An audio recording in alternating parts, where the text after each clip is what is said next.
নমস্কার বন্ধুরা, সবাই কেমন আছেন? আমি তো ভীষণ ভালো আছি। তো দেখো, আজ বাড়িতে রান্না হবে, এটা হচ্ছে ট্যাংরা মাছ। তো মাছটাকে না ভালো করে নুন হলুদ দিয়ে খুব ভালো করে মেখে নিয়েছি। তো এই মাছটাই আজকে রান্না হবে।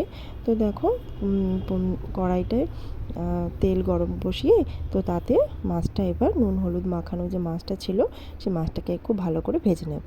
এই মাছটা কিন্তু বেশ বড় সাইজেরই ছিল। তো দেখো, মাছগুলোকে খুব ভালো করে ভেজে নিচ্ছি, আর অনেকগুলোই মাছ ছিল। তো সেই মাছগুলো একসঙ্গে সব ভেজে নিচ্ছি। তো দেখো, মাছগুলো ভাজা হয়ে গেছে। তো তারপরে এবার করব মানে মাছের যে ঝোলটা। তো সেটার জন্য প্রথমে কড়াতে তেল দিয়ে তাতে জিরা ফোড়ন দিয়ে তাতে দিয়েছি শুকনো লঙ্কা বাটা। তো ভালো করে কষিয়ে নিয়ে তারপরে দিয়ে দিয়েছি আবার একটু জিরে বাটা, কাঁচা জিরে বাটা।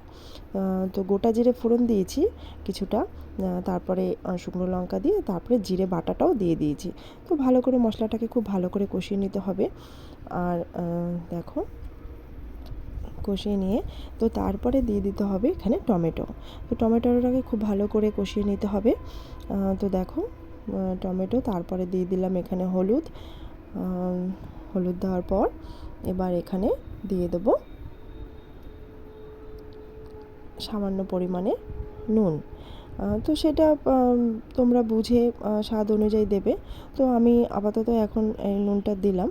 তো তারপরে দেখো, এখানে জল দিয়ে দিলাম। তো টমেটোটাকে একটু ভালো করে কষিয়ে নেব। তো টমেটোটাও ফুটবে। তো দেখো, এবার ভালো করে মানে জলটা যতটা পরিমাণ লাগবে সে বুঝে তোমরা জলটা দিয়ে দেবে। তো সেই পরিমাণেই জলটা দিয়ে দিলাম। তো ভালো করে মানে ঝোলটা ফুটে উঠুক। তো সেই জন্য এটা একটু মানে হতে থাক। তো তারপরে দেখো, এখানে সব পরিমাণ বুঝে জলটা দিয়ে দিলাম। এই মাছ খেতে কিন্তু ভীষণ ভালো হয়, টেস্ট হয়, তোমরা বাড়িতে ট্রাই করে দেখতে পারো। তো দেখো, টমেটো দিয়ে একদম রসা করে, কোনো আলু দেবো না, একদম রসা হবে, গামাখা করেই হবে। তো দেখো, ঝোলটা অনেকটাই ফুটে উঠেছে। তো ফোটার পর এবার আমি যে মাছগুলো ভেজে রেখেছিলাম সেই মাছগুলো এবার এতে দিয়ে দেবো। তো দেখো, মাছগুলোকে দিয়ে দিয়েছি। তো সামান্য কিছুটা ভালো করে ফুটিয়ে নিয়ে তো দেখো, আমার ট্যাংরা মাছের একদম রসা একদম রেডি হয়ে গেছে। তো দেখো, যেমন দেখতে টেস্ট হয়েছে তেমন খেতেও ভীষণ টেস্ট হয়েছে। তো ভিডিওটা ভালো লাগলে অবশ্যই আমার চ্যানেলটিকে সাবস্ক্রাইব করে দেবে।